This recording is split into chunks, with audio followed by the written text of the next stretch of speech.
Hola amigos, soy Paco Álvarez, bienvenidos a un nuevo episodio de Historia Confidencial.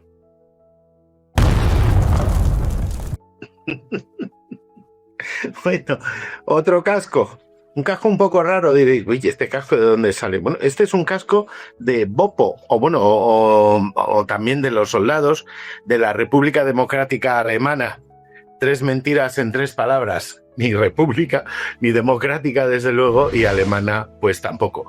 ¿Por qué? Porque vamos a hablar del muro de Berlín, que yo creo que ya es hora. Es una de vuestras sugerencias que tomo nota de absolutamente todas, y todas procuraremos ir hablando de ellas. Pero bueno, lo del muro de Berlín es que era fundamental empezar y dejar claro un montón de conceptos que hay sobre este tema, que yo creo que lo damos por hecho. Es como, sí, había un muro en Berlín y bueno, sí, tal.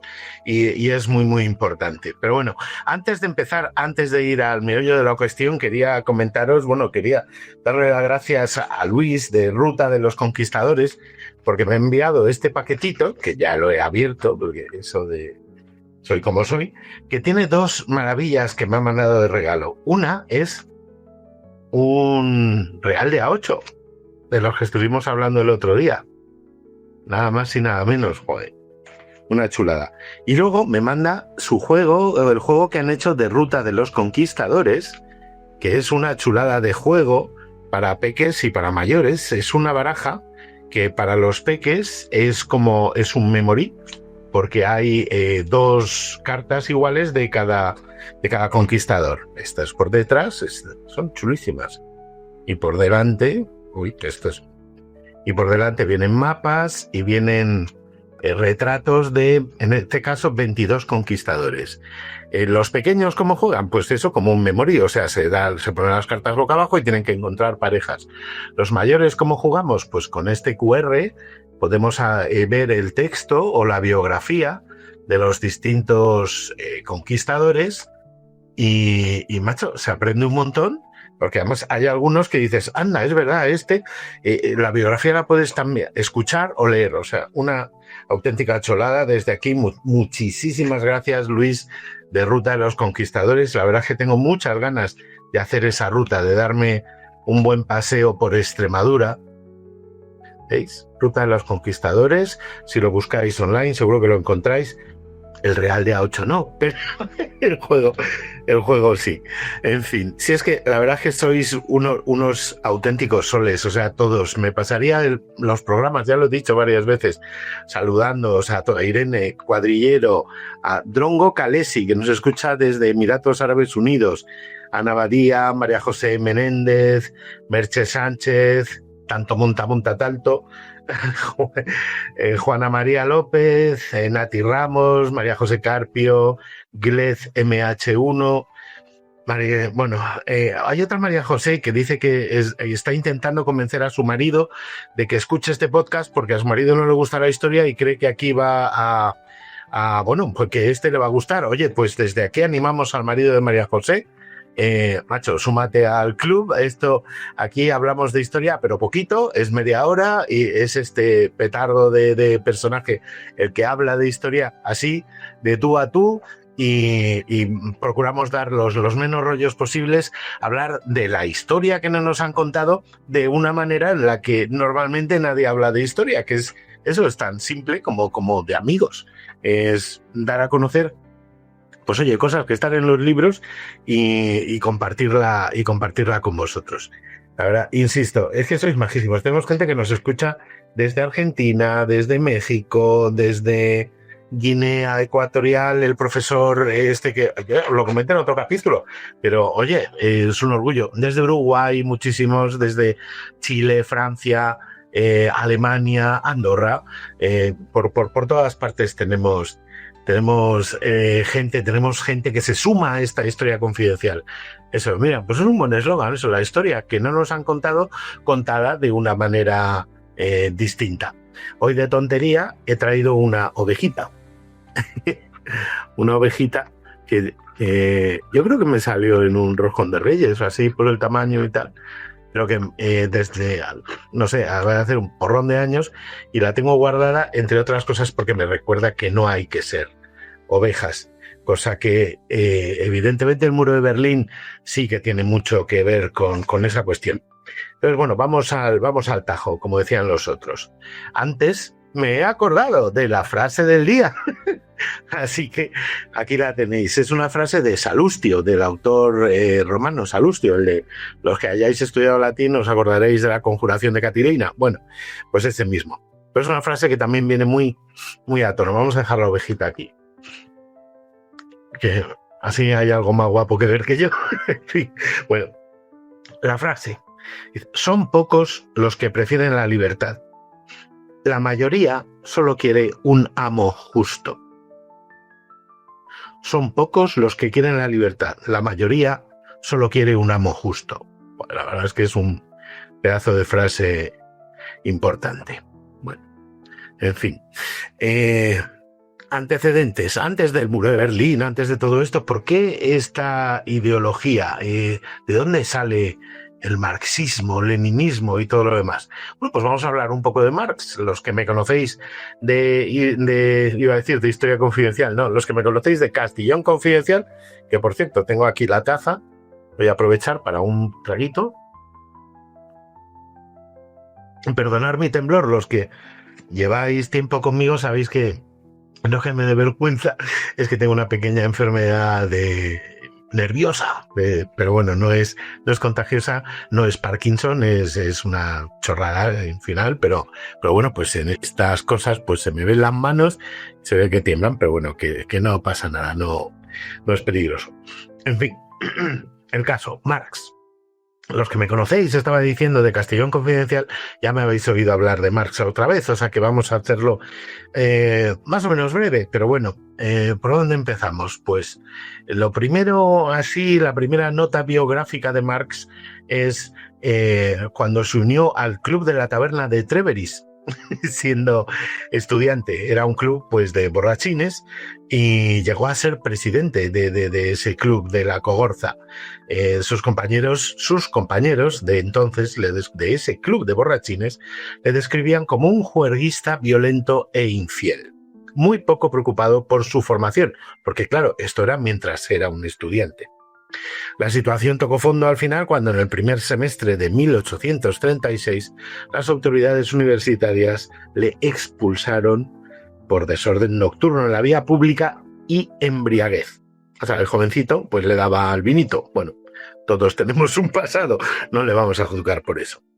Pero bueno, el caso es que nunca llegó a sentar la cabeza del todo. De ahí se cambió a Berlín, donde se apuntó en la universidad, estuvo 4 años y medio, fue encarcelado, no solo expulsado, fue encarcelado por alboroto, por embriaguez. Su padre, se conservan cartas de su padre, de su propio padre, de su pobre padre, iba a decir, en las que le dice que cómo es posible que gaste tantísima pasta. Porque dice que, por ejemplo, en su primer año en la capital se gastó 700 tarelos, que es una pasta. Ahora os diré a qué pasta equivale. Es más o menos lo que ganaba un concejal del ayuntamiento de Berlín en un año. En otra carta le dice el padre, dice, a veces me hago a mí mismo amargos reproches por haberte aflojado demasiado la bolsa. Y he aquí el resultado. Corre el 4º mes del año judicial y tú ya te has gastado 280 taleros. Yo no he ganado todavía esa cantidad durante todo el invierno. Eso lo dice su padre. O sea, mal estudiante, borrachín, metido en líos todo el rato y además pues dejándose la pasta, la que no tenía y la de la familia. ¿Qué pasó? Pues que conoció a una chica que se llamaba Jenny von Westphalen, que era una baronesa de la clase dirigente prusiana, una chica pija con muchísima pasta, que se enamoró locamente de este joven Carlos Marx, y hasta el punto que rompió el compromiso, porque ella ya estaba comprometida con un joven alférez aristocrático, pero bueno, al final lo dejó todo por Carlos y se casó con él. Carlos, ¿qué fue lo que le dijo? Lo que le pidió, lo primero que le pidió. que pagara sus deudas, que pagara todas las deudas que tenía contraídas de juego, de emborracheras e incluso en prostíbulos. La dote de la esposa se esfumó. Así que, bueno, pues tuvieron que vivir de las pequeñas ayudas que les brindaba su suegra millonaria y los amigos de Carlos Marx. Uno de sus mejores amigos, os sonará, es Friedrich Engels, con el que escribió ese absurdo libro que se llama Manifiesto Comunista. En fin, Engels les tuvo que regalar una casa a los Marx porque no tenían ni dónde vivir. Y a pesar de ello, Marx se queja de que no llega a fin de mes y que no sabe en qué se le va el dinero, aunque fíjate que se le escribe en una carta a un amigo, dice: a pesar de no tener que pagar ningún alquiler, mis deudas no paran de crecer.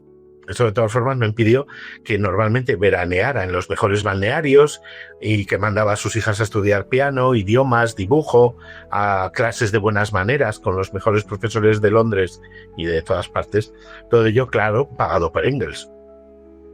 Marx llegó a escribir otra carta en la que, bueno, una de sus hijas, pues, pum, por fin se enamora, se va a casar, pero el chico era descendiente de cubanos y a Marx eso no le gustó nada. Se opuso al casamiento de su hija con Paul Lafargue, Lafargue, que era como se llamaba este señor, y porque tenía la piel oscura. Como al final se casaron, en sus cartas suele referirse a su yerno como negrillo y a veces como gorila. O sea que, bueno, en fin, un poquito racista. Bueno, es el siglo XIX, ¿no? Eso lo tengamos en cuenta. Bueno. Tuvo una criada trabajando en su casa durante toda su vida. La criada era Helen de Muth y servía a familias ricas desde los 10 años y fue un regalo de su suegra. Cuando se casaron le dijo: toma, te regalo a esta chica pues para que haga cosas, arregle tu casa igual que arreglaba la de mi hija cuando era pequeña. Esta pobre hija, esta pobre criada no recibía ni un solo céntimo por su trabajo, a pesar de que se encargaba de las tareas domésticas, de cuidar a los 7 hijos de los Marx y de administrar los pocos recursos de la familia, vamos, de ir a la compra y todo eso. Y por si todo esto fuera poco, Marx tuvo con ella una relación extramatrimonial. En 1850 estaba embarazada la mujer de Marx y aún así la mujer de Marx se fue a recaudar dinero a Holanda para la causa de esto que llaman marxismo científico o comunismo, socialismo, llámalo X, y mientras estaba su mujer fuera, pues el señor se aburría y entonces pues parece ser que se entretuvo con la criada y la criada se quedó embarazada y luego cuando nació el querubín, pues Marx dijo a todo el mundo y primero a su amigo que el hijo era de Engels, no era suyo. Al final se supo muchísimo tiempo después que el hijo era de Marx, no de Engels. Esto tuvo como consecuencia que la mujer de Marx dejara de hablar a Engels, pobrecito, que no tenía nada que ver, al revés, pero bueno, en fin. Es que el muchacho no daba puntadas sin hilo. Sobre el libro este que hemos hablado, el Manifiesto Comunista, él le decía a Engels en cartas también, dice: tengo el trabajo tan avanzado que habré terminado de escribir mi parte en unas 5 semanas. Tardó décadas en escribirlo. Pero bueno, en fin. Otra vez, que se sepa, estando su mujer convaleciente de una enfermedad, intentó abusar de su sobrina. En fin. De sus 7 hijos, se dice que pasaron hambre y frío en Londres, en la época que estuvo viviendo en Londres, cuando incluso le ofrecieron trabajar como profesor de inglés, de idiomas, o de alemán en Londres, y él se negó: ¿cómo voy a trabajar? Yo soy un pensador. Bueno, el caso es que, por desgracia, de sus 7 hijos solo le sobrevivieron 3, de las cuales una pobrecita murió de cáncer a los 38 años y las otras 2 se suicidaron. Se dice que 3 de sus hijos habían muerto de hambre y frío en Londres. Hombre, uno murió en Londres al año de nacer, pero tampoco... Vamos a ponernos excesivamente duros con esto porque estamos hablando de una época en la que la mortandad infantil era muy, muy alta. Por cierto, en otra carta a Engels, en 1851, le escribe anunciándole que ha sido padre, otra vez. Dice: mi esposa ha dado a luz un bebé. Desgraciadamente es una niña. Vaya, eso de para las chicas marxistas, no sé cómo pueden seguir a este personaje que considera que si nace una niña es una desgracia. En fin, dice, bueno, pero es un gran pensador, tiene un montón de frases importantes, fundamentales. Bueno, pues que sus frases no son suyas, curiosamente. O sea, lo de los proletarios no tienen nada que perder sino sus cadenas, lo había dicho antes Marat en la Revolución Francesa. La religión es el opio del pueblo, frase que también normalmente la atribuimos a Karl Marx, realmente es de Heine. Trabajadores del mundo unidos, ya lo había dicho antes Karl Popper, y de cada uno según sus capacidades, a cada uno según sus necesidades, es de Louis Blanc. O sea que, quiero decir, las frases que pensamos que son de Marx no son de Marx. Bueno, en fin. Otra cosa, cuando se habla de progresismo, de progresista y cosas parecidas, Marx creía, y Engels y estos, que el comunismo era, bueno, que la lucha de clases era el motor de la historia. Esto ha sido una desgracia porque ha habido un montón de historiadores marxistas que apuntaban a esto en el siglo XX sobre todo, y bueno, no sirve para nada ninguno de sus libros. Y para ellos el capitalismo llevaba sí o sí al comunismo. Ese era el progresismo. Progresismo es alcanzar el comunismo. Cuando ahora se usa progresista como algo sinónimo de avance no sé a dónde, porque los que dicen progresismo son gente como Hugo Chávez o como la Claudia, la querida Claudia de México, desde aquí te mando un beso a ti y a Tlaloc, y esto, y esta gentecilla también que padecemos en España, obviamente, también hablan de que son progresistas, pero eso viene de ahí. Hasta Stalin hablaba del progresismo, el asesinio múltiple. Stalin hablaba del progresismo como algo que sí o sí iba a ocurrir, iba a atraer al comunismo finalmente, pero bueno. En fin, esto Marx, hasta aquí Marx. Segunda parte, Lenin, la revolución bolchevique y todo eso, claro, es otro antecedente clarísimo del muro de Berlín. Si no hubiera existido esto, pues no habría habido nunca muro en Berlín. El caso es que en 1917, basándose en estas teorías alocadas de Marx, pues una panda de vividores, o yo creo, llegó a la conclusión de que con este cuento se podía engañar a un pueblo y convertirse ellos mismos en dictadores. Hay que decir que la democracia no llevaba tanto tiempo en el mundo. Quiero decir, bueno, sí, de Grecia, Roma y tal. Pero quiero decir, había vuelto a finales del siglo XVIII, principios del siglo XIX. O sea, 100 años después había gente que se cuestionaba, obviamente, si la democracia era el futuro. Ya he dicho que estos no, estos pensaban que el capitalismo lleva sin duda al comunismo.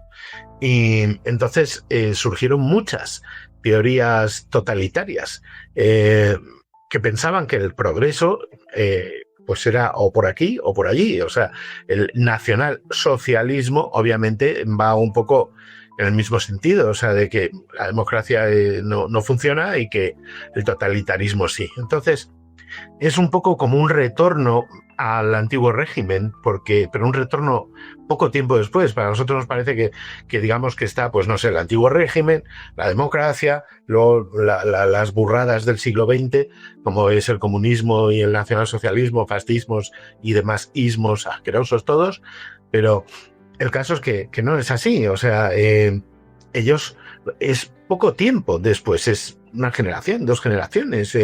Quiero decir, Karl Marx estaba vivo cuando Napoleón vivía. O sea, no sé, es una cosa... Me da sed hablar de comunismo. En fin. Bueno, la cuestión... a todos nos han contado que Lenin derribó el régimen del zar, ¿no? Que asaltaron el Palacio de Invierno y que la Revolución de Octubre, que los que habéis visto otros capítulos sabéis que fue en noviembre, por aquello del calendario. Si no, os invito a que veáis ese episodio sobre el calendario. Bueno, pues eso, realmente eso es una cosa, una trola que nos han contado, pero el zar había dimitido en febrero de 1917, marzo, para el calendario del resto del mundo. En que había habido pues una revolucioncita y no sé qué, y entonces pues se creó un gobierno provisional que estaba intentando organizar el hacer algo parecido a una democracia en un país tan grande como era Rusia, en febrero, quiero decir, febrero-marzo. Pero la revolución de octubre fue contra ese gobierno provisional, no contra el gobierno del zar, que el zar ya no gobernaba. Fue contra ese gobierno provisional, ese gobierno, digamos, protodemocrático. Por cierto, fue una chapuza la toma del Palacio de Invierno y además es que no, o sea, la ciudad, el resto de la ciudad, digamos que no hizo nada, o sea, no había revolución en las calles ni nada de nada, las tiendas estaban abiertas, los bancos estaban trabajando normalmente, los tranvías funcionaban, digamos que se circunscribió a un sitio muy concreto que era el Palacio de Invierno, esa famosísima revolución, no tan famosa, pero bueno. El caso es que, por seguir avanzando en la historia de Rusia, ya de la Unión Soviética, en la Segunda Guerra Mundial podríamos decir que tras traicionar 2 veces a Polonia, quedó claro al final de la Segunda Guerra Mundial pues que estos no iban a liberar nada, ¿no? Mira, podríamos haber empezado poniendo una foto de alambradas que tiene Juan para situarnos un poquito en el tipo de mundo que estamos. Y si quieres, Juan, pon esta foto de Marx también para que aquellos que no conozcan al alegre muchacho, al menos divertido de los hermanos Marx, evidentemente no es el de los hermanos Marx, pues aquí tenéis al muchacho, a la joya, en fin. El caso es que, pues ya sabéis, la Segunda Guerra Mundial, al principio la URSS llega a un pacto con el nacionalsocialismo, con los alemanes, y se reparte en Polonia, uno para un lado, otro para otro, tal. Y luego, pues es el resto de la guerra que consiste en el intento nacionalsocialista de sojuzgar a toda Europa, incluyendo la URSS, y luego en la recuperación y en la derrota final de los malos, que en este caso son los nacionalsocialistas. Pero claro, la, digamos, liberación de Europa tuvo lugar de 2 maneras, obviamente, desde el desembarco de Normandía. Bueno, hay que hacerlo al revés, ¿no? Bueno, yo todo lo hago al revés, os lo imagináis. Desde el desembarco de Normandía hasta, digamos, que llegar a Alemania, eso lo hicieron los aliados, en principio los americanos, ingleses, luego franceses y otras tropas, y del otro lado, desde el este, recuperando su territorio y después gran parte de Europa, la Unión Soviética pues fue liberando distintos países. ¿Qué es lo que ocurre? Pues que evidentemente los países que quedaron de ese lado, los países que fueron liberados, insisto, por los soviéticos, realmente no fueron liberados. Cambiaron la bota alemana por la bota rusa y chimpún y se acabó. Y el ejemplo antonomásico es evidentemente Berlín. Se supone que en Berlín fue una ciudad, se supone que abierta al principio, en que se dividió en 2 zonas. Por un lado, para los soviéticos, que controlarían Berlín Oriental, y por otro lado, americanos, franceses e ingleses se repartieron, y creo que, no sé si alguien más, pero bueno, el caso es que se repartieron Berlín Occidental, un Berlín recién salido de la destrucción y la guerra. Y bueno, pues digamos que las cosas se llevaban más o menos de un lado y otro, pero en 1948 los soviéticos rodean Berlín, lo rodean del todo, militarmente. No estamos hablando del muro, estamos hablando de antes todavía. Y cierran todos los accesos de comunicación a Berlín, ferrocarril, autopistas, canales fluviales, etcétera, etcétera. Y entonces esto fue en junio de 1923, de junio de 1948. 3 días después, las potencias occidentales ven que, después de hablar con los soviéticos y decirle, macho, ¿qué haces? O sea, si esto... quiero decir, esto es un pacto que habíamos llegado hace 3 años, después de la guerra, nosotros nos dedicamos a esta parte, vosotros os dedicáis a la otra, y a vuestro cacho de país, que todavía no existía ni en el papel. Era territorio ocupado por Rusia o por la URSS, y ya está. Igual que otra gran parte que se quedaron de Polonia, la que ya habían invadido, y otro poco más porque ya les venía bien. Bueno, el caso es que el 26 de junio las potencias occidentales decidieron abastecer por el aire a Berlín Occidental. Empezó un puente aéreo enorme, tremendo, estaba viendo a ver si mira, tengo aquí, sí, Juan, tenemos una foto estupenda del puente aéreo, y si quieres, pues mira, me he puesto a hablar y nos hemos dejado aquí fotos que yo creo que ilustran lo que estamos hablando. Está, por ejemplo, una que yo he llamado Asalto, que estáis viendo aquí, lo que fue el telón de acero, que fue esa separación originalmente entre un lado y otro, entre un ejército y otro, pero al final era una separación entre un sistema político que luego sería democrático y otro que no fue democrático hasta que no cayó la URSS, ¿no? Es el telón de acero.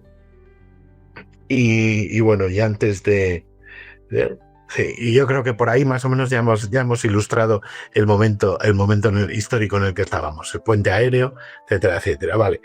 Entonces, ¿qué pasa? Pues que finalmente Berlín tuvo que estar auxiliado por el aire que prácticamente un año, hasta el 12 de mayo de 1949. Y ahí, en ese momento, se creó un estado títere, que es esa República Democrática Alemana de la que hablábamos al principio, un estado títere que duró 41 años. Pero todavía no había muro en Berlín, estamos en 1949. Sí había, obviamente, controles para pasar de un lado a otro, pero el caso es que cada vez fue pasando más gente de un lado a otro, fue huyendo más gente de ese hipotético paraíso de los trabajadores, que al final era una dictadura, tal cual, una dictadura en la que pues no se te permitía ni viajar dentro de tu propio país sin permiso, ni tener absolutamente nada, ni casa, ni coche, ni nada, porque todo es del Estado, y que trabajarías en lo que te dijeran durante el tiempo que te dijeran y cobrando todo el mundo lo mismo.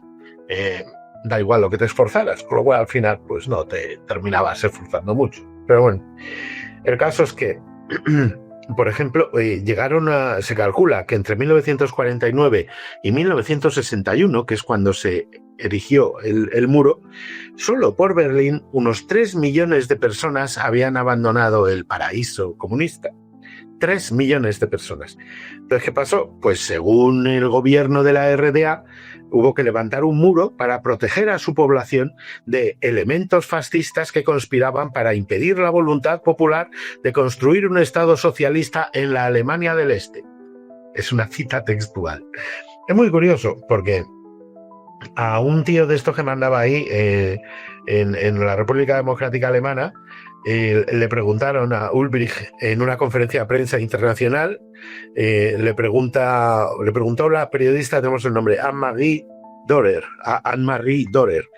Dice, le preguntó que si iban a hacer un muro en Berlín que separara la ciudad, y él dijo: entiendo que su pregunta dice que hay personas en Alemania Occidental que quieren que movilicemos a los trabajadores de la construcción en la capital de la RDA para erigir un muro. No tengo conocimiento de tal intención. Los trabajadores de la construcción en nuestra capital se preocupan principalmente por la construcción de viviendas, y su fuerza laboral está totalmente comprometida con esto. Nadie tiene la intención de construir un muro. Walter Ulbricht dijo esto. 2 meses después, el muro estaba construido. El muro era un hecho. Era un hecho que estuvo ahí hasta que los mismos alemanes lo derribaron. Ya en algún momento lo he dicho, cómo lo llamaban al muro. Se llamó Muro de Defensa Antifascista. Toma ya.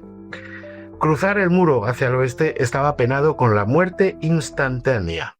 Se instalaron minas en las alcantarillas para que tampoco se pudiera pasar, y si te veían con intención de intentar cruzarlo por donde a lo loco, saltándote o lo que sea, te disparaban y chimpún. O sea, la canción Libre de Nino Bravo, los hispanos y españoles seguro que la recordáis, Libre como el sol por la mañana, no la voy a cantar por amor de Dios, realmente es una canción que se hizo sobre un personaje, yo lo tenía aquí apuntado, Peter, espera, joder, tengo una vista, Peter Hefter. Fue un chaval que intentó cruzar de un lado a otro, fue disparado desde Berlín Oriental y bueno, pues mira, creo que tenemos foto de gente, mira, tenemos fotos que ilustran esto que estamos hablando, de gente ayudando a un niño a cruzar al otro lado. Tenemos fotos del otro lado, tenemos fotos de la huida. Vete poniéndolas, Juan, conforme te parezca oportuno. Tenemos una foto de Peter que está aquí. Este es el personaje en el que se basa, dicen, la canción de Libre. Eso de flores carmesí brotaban sin parar de su pecho, o de su pecho sin parar, o sí, brotaban flores carmesí, se refiere a las heridas de las balas. Peter le dispararon y le dejaron desangrándose en su lado del muro hasta que fueron a recogerlo horas después, cuando ya se había desangrado, intentando cruzar. En la foto de la huida habéis visto el casco, como el que tenía, que lo compré en Berlín, obviamente, hace unos cuantos años. Era un país tan absurdo, la República Democrática Alemana, que llegó a tener la Stasi, que era la policía secreta, la que se encargaba de ver si estabas o no conforme, de acuerdo con lo que decía el partido y tal, llegó a tener 300.000 espías o informadores. Quiere decir que había uno por cada 50 habitantes.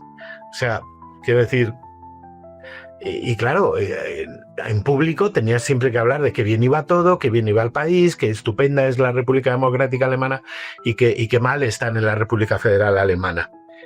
Claro, por ejemplo, los coches, ¿no? Claro, la República Federal Alemana tenían BMW, bueno, y tienen todavía, claro, obviamente, BMW, Mercedes, Porsche, Audi, Volkswagen, no sé, mogollón, Opel, marcas que quieras. Y en la República Democrática Alemana hacían un coche, el Trabant. Tenemos aquí una foto del maravilloso Trabant. Este coche era tan pésimo que cuando por fin cayó el muro de Berlín y se acabó la República Democrática Alemana y volvió la democracia a toda Alemania, los intentos que hubo por reciclar los materiales del coche no se pudieron llevar a cabo porque era hasta tóxico, era tan malo que era todo tóxico. Entonces, quiero decir, ha habido que desmontarlos como si fueran bombas químicas anti la naturaleza. Y bueno, ahora los que quedan, ahora ya son de colección, obviamente, pero bueno, es todo una barbaridad.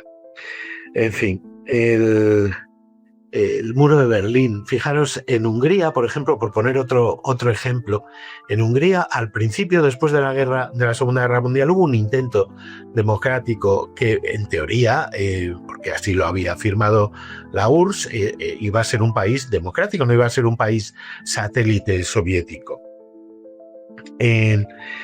Al final, ¿qué pasó? Pues lo que llaman la Revolución de Hungría, 1956. Aquí tenéis alguna foto.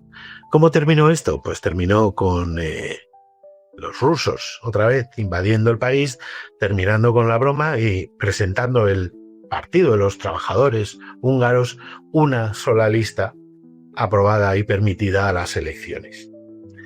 ¿Qué quiero decir con esto? Que es que primero, que no dejemos que nadie construya muros entre nosotros. Segundo, que ninguna dictadura es buena, ni comunismo ni leches, o sea, no hay nada bueno. Siempre a los alemanes les decían, el comunismo auténtico llegará en 5 años, no sé qué, no llegaba nunca, siempre eran los mismos los que mandaban, eran los que te decían lo que tenías que pensar, eran los que te decían dónde tenías que vivir, los que te decían que no podías pensar distinto. Lo de la Stasi que decía los archivos que tenían en papel sobre sus propios ciudadanos, si se pusieran un armario detrás de otro, creo que serían, lo leí en algún sitio, no me habéis mucho caso, pero creo que eran como 700 kilómetros de archivos con grabaciones de llamadas de madres a hijos, y niños a abuelas. No servían para nada porque tenían la paranoia de que había un movimiento facha internacional que estaba intentando derrocar a su paraíso del que la gente huía dejándose la piel, literalmente la piel. No sabemos cuánta gente murió intentando huir del muro de Berlín. En el 62 fue muy importante la visita que hizo Kennedy, John Fitzgerald Kennedy, el presidente entonces de los Estados Unidos, que tampoco terminó bien, como sabemos, que hizo un discurso desde Berlín Oeste, pero que fue escuchado en Berlín Este también. El famoso discurso en el que terminó diciendo, bueno, que dice en la antigüedad, para decir que soy libre, la gente decía, soy un ciudadano romano. Ahora decimos, soy un ciudadano de Berlín. Ich bin ein Berliner. Eso dijo el amigo Fitzgerald Kennedy, que estamos viendo aquí en una foto, y me parece una manera maravillosa de terminar este episodio. Así que amigos, ya sabéis, suscribiros, darme like, hablar de mí de este maravilloso canal, hablar de él a vuestros amigos, a vuestros enemigos, para que también aprendan algo. Y bueno, y oye, nos vemos, ya sabéis, ponemos un short mitad de semana y cada semana un episodio más o menos de esta duración sobre algún tema que no nos hayan contado o que me parece que me parezca que pueda aportar algo a lo que ya sabemos. Así que, pues eso, lo dicho, suscribiros, seguirme, darme like, recomendarme, bla, bla, bla, bla, bla, todo esto. No dejéis de hacerlo, que es muy importante para que podamos seguir aquí. Muchísimas gracias. ¡Ate romano! Nos vemos, amigos. ¡Mua, mua, mua, mua, mua!